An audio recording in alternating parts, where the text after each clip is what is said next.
there is on one hand the description of the other side is like the idleness of a very sort of old king who sits with his hands folded and he's eating itself. He's eating it himself. That's a description of that part of not doing anything. But even from my short experience, which is not as deep as Baal Hasulam, the most dangerous people are people on the path of the spiritual path. They're the most dangerous people for spirituality because they feel that they know. And when a person feels that he knows something about spirituality, it becomes very dangerous. And this is why always, if we'll follow, let's say Rashbi in the Zohar, every time he stands before a major revelation, he cries. Because he's saying, and why he cries? He cries, what shall I do? If I reveal those who wish to use them for themselves, will have the know-how and will have an access to it. But if I'll deny the revelation, those who are true will not have this. So usually he decides to go ahead and reveal it, not always. But what he's saying is that the people who study are the most dangerous in abusing the study than people who are not doing nothing. Just, have the happy corporal meditative life. Okay? They are not dangerous to Torah. We are. And therefore, it is a sort of a soft admonishment to his student. It is a letter to his student, not for outside. He's saying to them, look, it's like people who you let into the a nuclear furnace. They are the most dangerous than people who do not know anything about it. And they are outside, allowing, I know that it seems to us, okay, we study Torah. What dangerous it is. If you study Kabbalah, you're touching some powerful stuff. So I can stop you if I recognize it. But basically, we are the most dangerous to sort of abuse it for different agendas, to take it, to misquote it, to try to explain it to others before we actually know what we're speaking about, because we want to look special. So it's really a deep warning to us. Beware, you're not dealing with Rashi. And even Rashi, you don't know how to read. Okay, you're dealing with very powerful stuff that need caution, it's not even respect, that need fear, awe, that need actually a very specific intention. Because if we allow it, we don't know even how radioactive we become. We don't know. So yes, it's better, to stay outside than to be inside without actually the warning and the formation and the intention and the caution that has to be in front of any and every study. Now, it takes time to be influential in this. And this is why I'm saying that people speak about Sitra Achra. Yeah.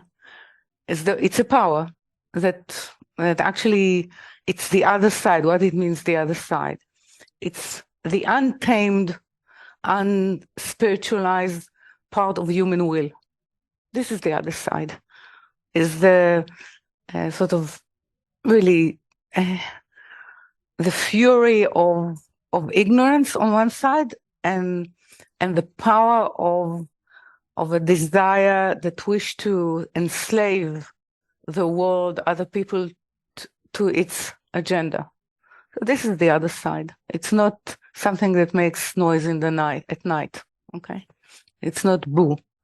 So this part actually is not interested in common people, meaning people who actually do not have true light or true connection with the light. They are starting to be interested in those who has connection with the light. Because for other people, common people, anyhow, they feed on them. Because the will to receive to oneself is actually feeding all the time the other side. Because it feeds it through war, through exploitation, through everything that you would consider to be abuse of our world. So it's thriving. It doesn't need someone else. What it starts to need when you touch sacredness, when you touch holiness, it starts to be interested in you. And then you start to have this thinking of, for example, of having freedom of choice. But how can you have freedom of choice if you don't know the terms of engagement? You choose what? If we don't know what actually is being asked for us, we choose what is comfortable for us. This is not choice. This is preference of the will to receive to oneself. Okay, so you asked me about freedom of choice. Freedom, you have to work we have to work, I need to work to get to a point where I can actually recognize choice. It's not a preference, but a true choice. A true choice between, do we actually understand what's good? We think that giving food for Africa is good, or giving for the poor. Actually, usually we do more damage when we think we do it for our own image, usually, to be able to think that Kabbalah is actually looking at this, and when we enter the study, we see more and more how we are part of it, how we actually using the world of knowledge according to our agenda, according to our understanding. So it's a true warning. This is where we start to deviate. Yeah. So it needs to be, really, we need, those who study need to be actually vigilant in keeping themselves, asking themselves, whom do I cheat today? And how do I cheat today? Because sure, you're cheating. I'm cheating. I need to discover where. It's a hidden agenda that need to come up. And then I can ask to correct it, because I know then that I need help. I truly know that I need help. So I'm so happy that you asked the question. Really, it gives an opportunity to open that it is a different, it's a different path. The study. The study is not what we think as learning something. Study in Hebrew is actually measuring. It's a measurement of our suitability for a meeting point with the higher. Every lesson. This is the meaning of the word study in Hebrew, limud.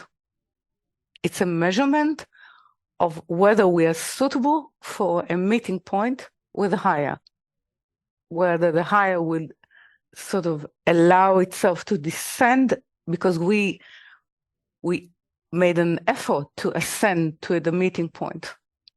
So every time we're tested in the study, and then we struggle to understand, and then we give up, and then we try to rise above it, and then we despair, and then we rise again.